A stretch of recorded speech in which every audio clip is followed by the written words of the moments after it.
fantastic. And that is the point. It is fantastic. It is untrue. But he seemed a little bit upset when the subject of frozen vegetables or Parmesan wine came up. Are they still making Parmesan wine? I have no idea. That would never pass my lips or my palate. Well, I think we have a case has been ordered for the dinner party.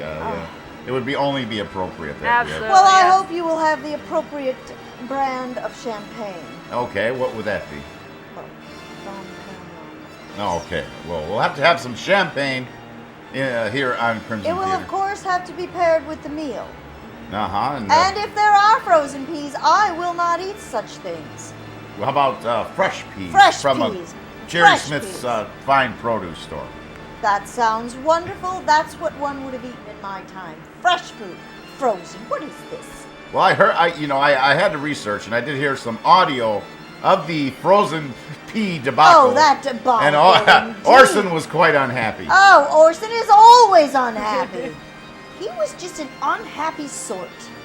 I was very interested by the Lady of Shangri-La, or was that the movie? Is that the right title? That was a good movie. I've seen that movie. But can you imagine having to do... And his beautiful wife. His beautiful ex-wife. They were Yes. breaking up at the time, Yes, and he had to I make know. a movie with her. I know. She was fantastic. Rita. Yes. They dyed her hair blonde for that movie. They did indeed. Again, it's all a fallacy. It's not real. Well, it was an innovative movie. You've got to admit that it was Oh, quite innovative. Oh, please. It bombed at the box office, of course, Well, but as it should. those kind of movies that are ahead of their time usually It do. was not ahead of their time. Ah, I thought so Oh, for for the time Pete's period. sake.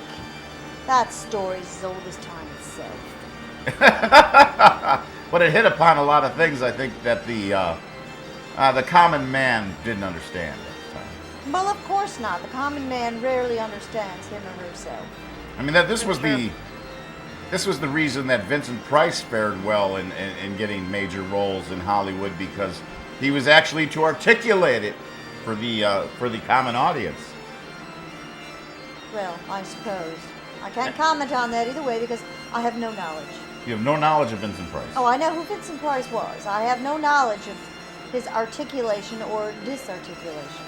Disarticulation. There's certainly no disarticulation. Articulation, young man. Please articulate. Articulate. Articulation. All right. Setting it straight. You've got to understand, it's so hard for a Hungarian to pronounce this dialogue on this live TV is madness. Please, please. Peas? None of that, please. No peas. No frozen peas. No frozen peas. No frozen peas. It must have been a terrible thing for a man like Orson Welles to have directed Citizen Kane and then be doing commercials for frozen peas. Orson was the source of his own demise. Well, he lived pretty long. Well, he did indeed. But I guess lived successfully. longer. I was 89 when I died. Anyone that can make it to a Dean Martin roast has accomplished something. That's true. I'm not sure. Yes, If that is a measure of one's longevity, well, that's a pretty poor comment. Well, I love Dean Martin. That being the measure of I would have one's loved to have been life. on the Dean Martin show. Oh, I never missed an episode. I live long enough to be roasted on Dean Martin show. Oh, what a sad bookmark. Sad comment on society. Well. And that is one's benchmark. Well, the one thing that's consistent about society is on a steady decline through the years. People don't read books. They don't cherish history. No, they don't. They don't learn from history either. Now, you just recently completed a cemetery walk here in Kenosha. How did that go? That was a while back. Well, yes, there actually there were two in the past. My sister, Harriet Headwheel, was at one, and I was at another one. That was, I believe, 3 years ago, and that went fine. It was fantastic. It was very well attended, and the people were willing and able to be educated. That's a good thing. It was a good Absolutely, thing, yeah. and there's another. There is a memorial walk coming up at the end of this month, as you may know, May 30th and 31st at the Green Ridge Cemetery. we are having a memorial walk for George Orson Welles, being that many of his family ancestors are buried in Green Ridge Cemetery. We will all be gathering, and there will be a memorial walk. People can come and enjoy and hear the true stories that Orson made up. And that they can hear the truth, the absolute truth. History. The true history. The true history Not by people who wrote the of history the stories books. that were made up. The true history that will completely clear up those falsehoods that Georgie perpetuated. Was he a bit of a P.T. Barnum then, you're saying? Oh, more than a bit. He gave P.T. Barnum a run for his money. He certainly did. He did indeed. What a showman. What an idol to yeah. us all. Idol? Oh, please. He's an embarrassment. I don't know. Embarrassment. Well, you aren't a familiar relation. A blood relation. Well, I do remember an episode of Johnny Carson show, which Orson was visiting. That was a popular talk show at a later date than your own. I'm aware. And he was asked, he said to Orson, Now that man well, had you were from a class. small town in Wisconsin, weren't you? And Orson said, no. Well, now I'm sure that he said that with Mr. Carson, but there have been letters written by Georgie himself saying he is forever a Badger, and not the University of Wisconsin-Madison Badgers, as Bucky or whatever that's about. No, he is a Badger from Wisconsin, and he was always very proud of his Midwestern roots. He was not from the coast. He was not from Los Angeles. He was not from New York. He was from the Midwest, and he had Midwestern values, supposedly. Not unlike Mr. Vincent Price, who came from St. Louis, Missouri. Everyone thinks he's from Europe or something like that, or England. And people normally do when they, nowadays, when they actually hear someone enunciate a proper, articulated English. That is true. They think they're from some other country. That is absolutely true, and we touched on this before, sir.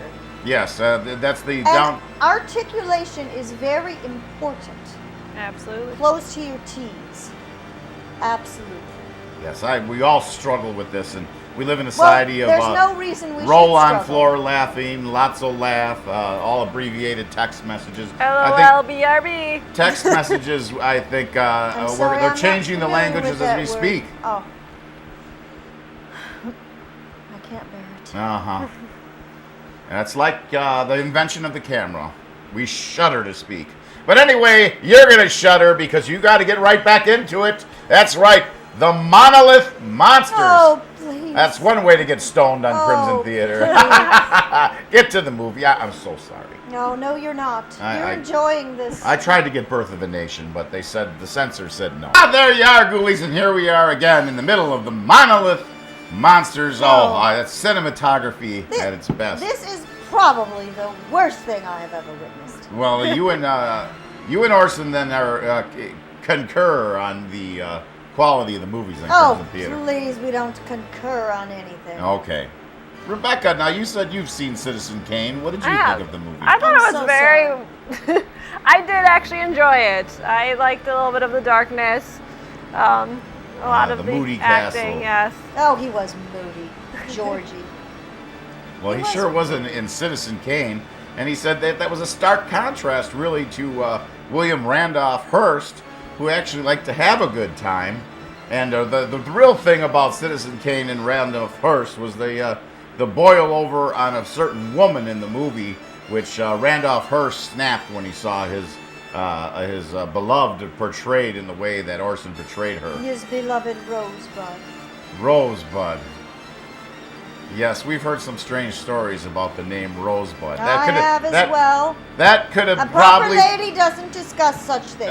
They wouldn't indeed. And No. for Orson to It's disgusting. how he found out He's an alley cat. a name like that should have been private anyway. He's an alley cat. It should have been private for privates, but Orson ran with Oh. it and somehow interprets it. You know, if you watch Citizen Kane, You watch throughout the whole movie.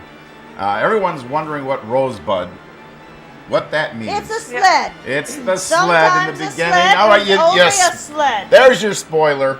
Sometimes a sled is only a sled, young man. That's what I was getting to. Let's not go to the prurient interest. It was only a sled. It was only a sled. And then at the end of the movie, Orson of course, is a he's got his little skirting glass man. orb with the snow that you shake it up, and there's this winter scene. Yes, We've all had one of very those. beautiful. Rolls to the floor and breaks, as he says, Rosebud, which sends everyone scurrying to find out what his last words meant.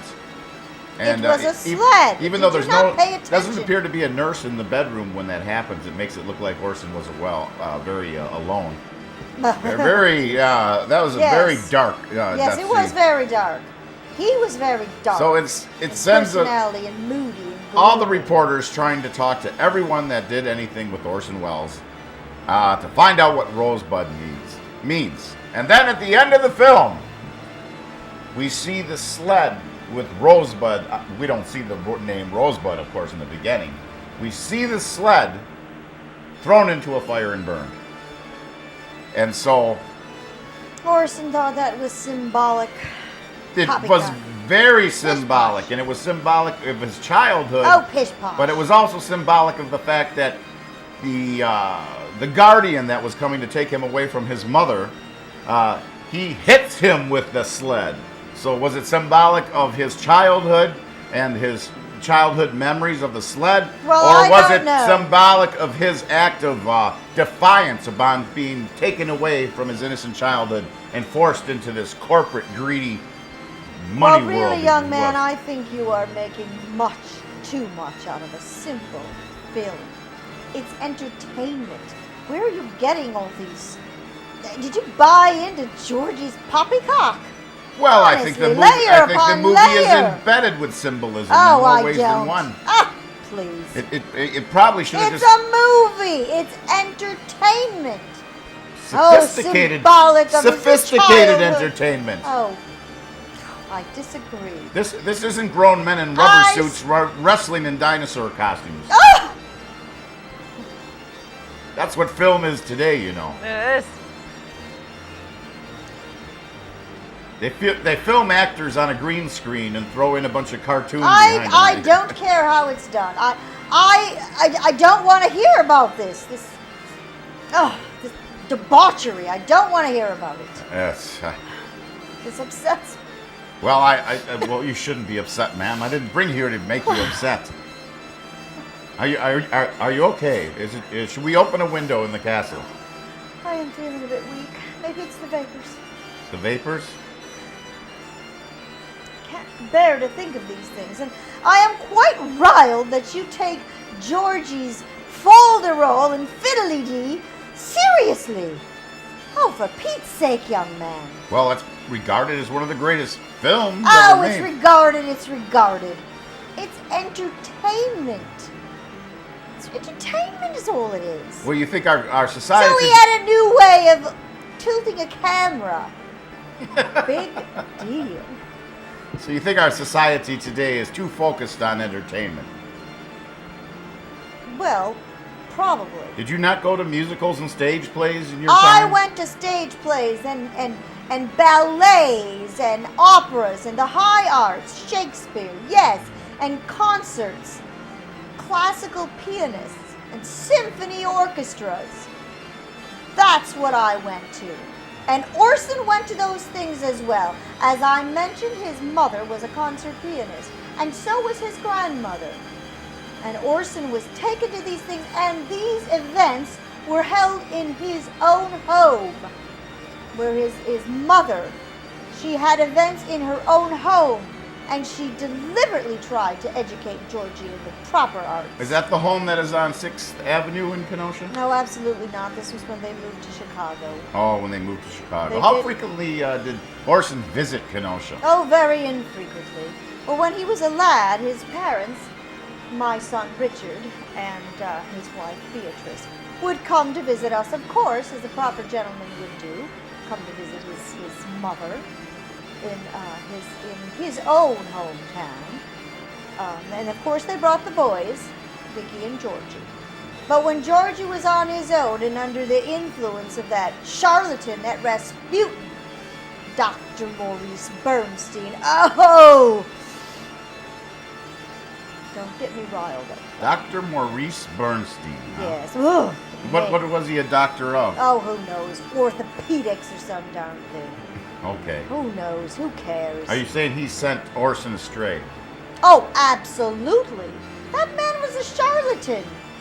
He was a scurvy knave, and he wormed his way into Beatrice's life, and he wormed his way into Georgie's life. Oh, for Pete's sake. I will say one good thing about the man, however. He did appreciate Georgie's ingenuity, adventurous spirit, and talents. And Georgie, as I have said, and I have never denied, my grandson was brilliant, just like his father, and just like his father's father. So it Georgie ran in the was family. brilliant. It was brilliant, and his mother was exquisitely talented. And I never have denied those are facts. I never denied those things. Oh, then you're admitting that George was a genius. I said Georgie was a talented, brilliant young man. Well, there you have it. We have something to look forward to here as we suffer the incredible conclusion of Monolith Monsters. Oh, I don't want to suffer the indignity of watching this. Well, what does this movie have to do with Kenosha, Wisconsin? Absolutely nothing. Crumbling rocks, as I refer to our streets. Rip-rap. So get right into it, ghoulies. The Monolith Monsters on Dr. Destruction's Crimson Theater. Oh. My apologies to you, ma'am. My apologies to the entire viewing area. All right, here we are again. Now, you will come to the dinner party if I promise to get a better production. Oh, okay. That goes without saying, young man. Now, is there Gotta get anything the proper food, the champagne. The proper food, the proper drink to be paired with the proper food one, of course. The proper china, the proper silver, the proper napkins, the proper arrangement of We'll the get to the table. Goodwill today. The proper waiters, Chippendales? No, I mean proper The waiters. Chippendale chairs do not belong in a dining room, young man. Oh, You should okay. know We that got to by make this now. proper. And Absolutely. And unless and until I get my engraved invitation in the U.S. Post, and I will respond accordingly, I will not be attending. Okay, So we're- far, I have not received but a verbal invitation, which does not count. Oh, the engraved invitation is in the mail. Thank you, young man. You know the mail these days, it moves about as fast as it did in 1805. Well, that's fine. I wasn't around in 1805. They call it snail mail. Oh, dear. It worked just fine for us. Yes. But it's not as instantaneous as these things are today. Well, Emails. you know, that's another thing. Instant gratification. What is wrong with good, hard, honest work to get what you need and want? Mm-hmm. Honestly, instant gratification. McDonald's, drive-through this, and instant phone messaging. Oh, one cannot bear. You prepare. You rather. Instant coffee. You What you is rather